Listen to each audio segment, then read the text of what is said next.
കർത്താവ് നിങ്ങളോടുകൂടെ. അങ്ങേ ആത്മാവോടുകൂടെ. മത്തായിയുടെ വിശുദ്ധ സുവിശേഷത്തിൽ നിന്നുള്ള വായന. കർത്താവേ, അങ്ങേക്ക് മഹത്വം. അക്കാലത്ത് ശിഷ്യന്മാർ ഗലീലയിൽ ഒരുമിച്ച് കൂടിയപ്പോൾ യേശു അവരോട് പറഞ്ഞു, മനുഷ്യപുത്രൻ മനുഷ്യരുടെ കൈകളിൽ ഏൽപ്പിക്കപ്പെടാൻ പോകുന്നു. അവർ അവനെ വധിക്കും, എന്നാൽ 3-ാം ദിവസം അവൻ ഉയർപ്പിക്കപ്പെടും. ഇത് കേട്ട് അവർ അതീവ ദുഃഖിതരായി തീർന്നു. അവർ കഫർനാമിലെത്തിയപ്പോൾ ദേവാലയ നികുതി പിരിക്കുന്നവർ പത്രോസിൻ്റെ അടുത്ത് ചെന്ന് ചോദിച്ചു, നിങ്ങളുടെ ഗുരു നികുതി കൊടുക്കുന്നില്ലേ? അവൻ പറഞ്ഞു, ഉവ്വ്. പിന്നീട് വീട്ടിലെത്തിയപ്പോൾ യേശു ചോദിച്ചു, ശിമയോനെ, നിനക്കെന്ത് തോന്നുന്നു? ഭൂമിയിലെ രാജാക്കന്മാർ ആരിൽ നിന്നാണ് നികുതിയോ ചുങ്കമോ പിരിക്കുന്നത്? തങ്ങളുടെ പുത്രന്മാരിൽ നിന്നോ അന്യരിൽ നിന്നോ? അന്യരിൽ നിന്ന്, പത്രോസ് മറുപടി പറഞ്ഞു. യേശു തുടർന്നു, അപ്പോൾ പുത്രന്മാർ സ്വതന്ത്രരാണല്ലോ.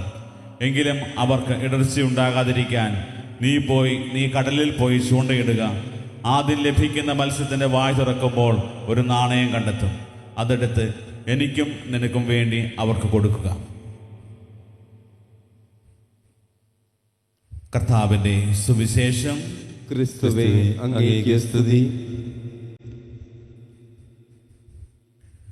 വിശ്വമിശിഹായിൽ ഏറെ സ്നേഹിക്കപ്പെടുന്ന പ്രിയ മാതാപിതാക്കളെ, സഹോദരി സഹോദരങ്ങളെ, ഇന്ന് തിരുസഭയിൽ വിശുദ്ധ ക്ലാരയുടെ തിരുനാൾ ആഘോഷിക്കുകയാണ്.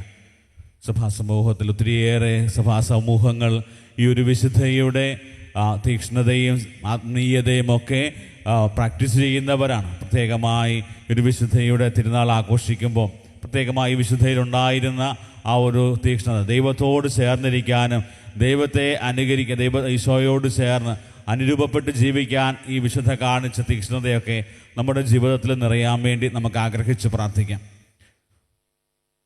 നമ്മളിത് വായിച്ചു കേട്ട വചനഭാഗങ്ങളിൽ വളരെ പ്രധാനമായിട്ട് കാണുന്നൊരു കാര്യം, ദൈവം എന്താണ് നമ്മളിൽ നിന്ന് പ്രതീക്ഷിക്കുന്നത്? ദൈവം നമ്മളിൽ നിന്ന് പ്രതീക്ഷിക്കുന്ന കാര്യം എന്താണ് എന്ന് തിരിച്ചറിഞ്ഞു കഴിഞ്ഞാൽ അതനുസരിച്ച് നമ്മുടെ ജീവിതത്തെ ക്രമപ്പെടുത്താനായിട്ട് നമുക്ക് സാധിക്കും. നമ്മൾ വായിച്ചു കേട്ട 1-ാമത്തെ വായന, നിയമാവർത്തന പുസ്തകത്തിൽ മോശ ഇസ്രായേൽ ജനതയെ മുഴുവനും വിളിച്ചു കൂട്ടി ദൈവത്തിൻ്റെ മനസ്സെന്താണ് എന്നുള്ള കൃത്യമായിട്ടും പറഞ്ഞു പഠിപ്പിക്കുന്നുണ്ട്. പ്രകാരമാണ് അത് പറഞ്ഞു വയ്ക്കുക. നിങ്ങളുടെ ദൈവമായ കർത്താവ് നിങ്ങളിൽ നിന്ന് ആവശ്യപ്പെടുന്നൊരു കാര്യം, നിങ്ങൾ അവിടുത്തെ ഭയപ്പെടുകയും അവിടുത്തെ മാർഗത്തിൽ ചരിക്കുകയും അവിടുത്തെ സ്നേഹിക്കുകയും പൂർണ്ണ ഹൃദയത്തോടും പൂർണ്ണാത്മാവോടും കൂടെ അവിടുത്തെ സേവിക്കുകയും നിങ്ങളുടെ നന്മയ്ക്കായി ഞാനിന്ന് നൽകുന്ന കർത്താവിൻ്റെ കൽപ്പനകളും ചട്ടങ്ങളും അനുസരിക്കുകയും ചെയ്യുക എന്നല്ലാതെ എന്താണ്? വളരെ വ്യക്തമായിട്ട് ദൈവം തൻ്റെ ജനതയിൽ, തൻ്റെ പ്രിയപ്പെട്ട ജനതയിൽ നിന്ന് പ്രതീക്ഷിക്കുന്ന ഒരു കാര്യം കൃത്യമായിട്ട് പറഞ്ഞു വയ്ക്കുകയാണ്. അതായത് ദൈവത്തെ ഭയപ്പെടുന്നവരാണ്, അതുപോലെ ദൈവത്തിൻ്റെ മാർഗത്തിൽ ചരിക്കുന്നവരാണ്, ദൈവത്തെ സ്നേഹിക്കുന്ന ആയി മാറണം.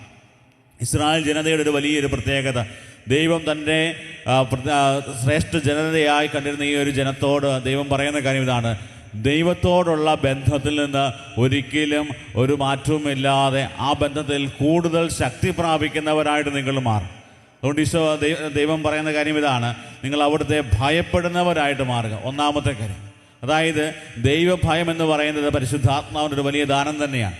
അതായത് ദൈവത്തോടുള്ള ആ ഒരു സ്നേഹത്തെ പ്രതി, ദൈവത്തെ അറിയാൻ തുടങ്ങുമ്പോൾ, ദൈവത്തിൻ്റെ ആ ഒരു മഹത്വത്തിൻ്റെ മുമ്പിൽ നമ്മളായിരിക്കുമ്പോൾ ദൈവത്തോടുള്ള നമ്മുടെ ഒരു ബഹുമാനത്തിൻ്റെ മറ്റൊരു പേരാണ് ദൈവഭയം.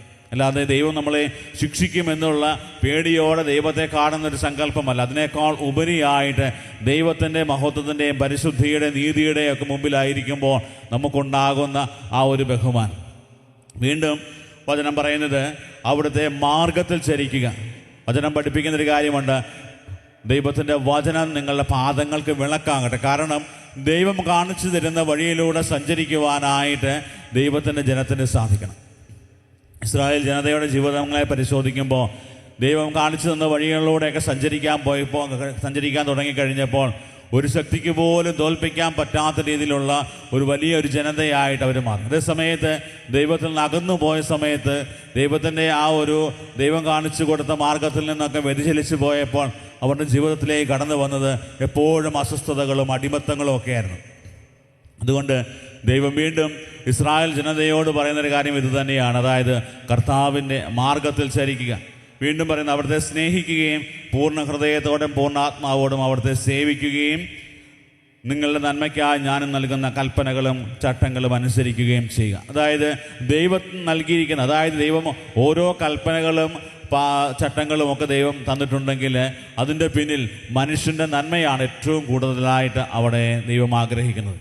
നമുക്കറിയാം, നമ്മളൊക്കെ ആയിരിക്കുന്ന സമൂഹത്തിൽ ഒത്തിരിയേറെ നിയമങ്ങളുണ്ട്. റോഡിലേക്ക് ഇറങ്ങിക്കഴിഞ്ഞാൽ റോഡിലെ നിയമങ്ങളുണ്ട്, അത് രാജ്യത്തിൻ്റെ നിയമങ്ങളുണ്ട്, ഒത്തിരി നിയമങ്ങളുള്ള. കാരണം എന്തിനു വേണ്ടി? ഈ നിയമങ്ങൾ മുഴുവനും നമ്മുടെ ജീവിതത്തിൽ, നമ്മുടെ ജീവിതങ്ങളെ ഏറ്റവും സുഗമമാക്കാൻ വേണ്ടിയാണ്. അതുകൊണ്ട് അത് കൃത്യമായിട്ട് മനസ്സിലാക്കി അതനുസരിച്ച് ജീവിക്കുന്നവരായി നമ്മുടെ ജീവിതങ്ങൾ മാറണമെന്ന് ദൈവം ആഗ്രഹിക്കുകയാണ്. പ്രിയപ്പെട്ടവരെ, ഈ ഒരു വചനഭാഗത്തിൻ്റെ തുടർച്ച എന്നോളം നമ്മൾ കാണുന്നത് സുവിശേഷത്തിലേക്ക് കടന്നു വരുമ്പോൾ ഈശോ ദേവാലയ നികുതി കൊടുക്കുന്നത് കാണാൻ പറ്റും. ഈശോ ചോദിക്കുന്നുണ്ട്, ദേവാലയ നികുതി ആരാണ് അടയ്ക്കുന്നത്? അതായത് രാജാക്കന്മാർ അവർക്ക് നീതി ചുമത്തുന്നത് സ്വന്തം പുത്രന്മാരിൽ നിന്നാണോ അതോ അന്യരിൽ നിന്നാണോ? അപ്പോൾ അവർ കൃത്യമായിട്ടും പറയുന്നുണ്ട്, അന്യരിൽ നിന്നാണ്. അതായത് ഈശോ ദൈവപുത്രനാണെന്നും താൻ ഈ ദേവാലയ നികുതിയേക്കാൾ ഉപരിയാണ്, ദേവാലയത്തേക്കാൾ ശ്രേഷ്ഠമായവനാണ് എന്നുള്ള കാര്യം കൃത്യമായിട്ടും പത്രോസ്ലീഹായ്ക്ക് പറഞ്ഞു കൊടുക്കുന്നത് കാണാൻ പറ്റും. അങ്ങനെ ഒരു വലിയ സത്യം. പക്ഷേ അതേ സമയത്ത് വിനയത്തിൻ്റെയും അനുസരണത്തിൻ്റെയും ഒരു ജീവിത ശൈലി കൂടെ തൻ്റെ പ്രിയപ്പെട്ട ശിഷ്യന്മാർക്ക് പറഞ്ഞു കൊടുക്കുന്ന ഈശോയെ കാണാൻ പറ്റും. ഈശോയ്ക്ക് പറയായിരുന്നു, ഞാൻ ദൈവപുത്രനാണ്, അതുകൊണ്ട് ഇതിനേക്കാൾ ഉപരിയാണ്, ദേവാലയ നീതി ഞാൻ അടയ്ക്കത്തില്ല എന്നൊക്കെ വേണമെങ്കിൽ ശാഠ്യം പിടിക്കാൻ. പക്ഷെ അതിനേക്കാൾ ഉപരിയായി വിനയത്തിൻ്റെയും എളിമയുടെയും അനുസരണത്തിൻ്റെയും ഒക്കെ ഒരു വലിയ മാതൃക കാണിച്ചു കൊടുക്കുന്ന ഈശോയെ നമുക്ക് സുവിശേഷത്തിൽ കാണാൻ പറ്റും. പ്രിയപ്പെട്ടവരെ, ഈ ഒരു വചനഭാഗം നമ്മുടെയൊക്കെ ജീവിതങ്ങളെ സ്പർശിക്കുമ്പോൾ നമ്മുടെയൊക്കെ ജീവിതത്തിൽ ഒത്തിരിയേറെ നിയമങ്ങളുണ്ട്. നിയമങ്ങളൊക്കെ നമ്മൾ ഏറ്റവും അതിൻ്റെ പൂർണ്ണതയിൽ അത് ജീവിക്കുവാനും അതോടൊപ്പം തന്നെ നമ്മുടെയൊക്കെ ജീവിതത്തിൽ ഒത്തിരിയേറെ പ്രതിസന്ധികളും പ്രയാസങ്ങളും ഒക്കെ ഉണ്ടാകുമ്പോഴും അവിടെയൊക്കെ അതിനെയൊക്കെ തരണം ചെയ്യാൻ നമ്മളെ സഹായിക്കുന്ന ദൈവത്തോട് ചേർന്ന് ജീവിക്കുവാനും ദൈവത്തെ പൂർണ്ണ ഹൃദയത്തോടെ പൂർണ്ണ മനസ്സോടെ സ്നേഹിക്കാനും സേവിക്കാനുമായിട്ടുള്ള ഒരു വലിയ കൃപയും അഭിഷേകവും ഒക്കെ നൽകണമേ എന്ന് ഇന്ന് ഈ പരിശുദ്ധ കുർബാനയിൽ നമുക്ക് പ്രാർത്ഥിക്കാം. ദൈവം നമ്മളെ സമർത്ഥമായി അനുഗ്രഹിക്കട്ടെ. ആമേൻ.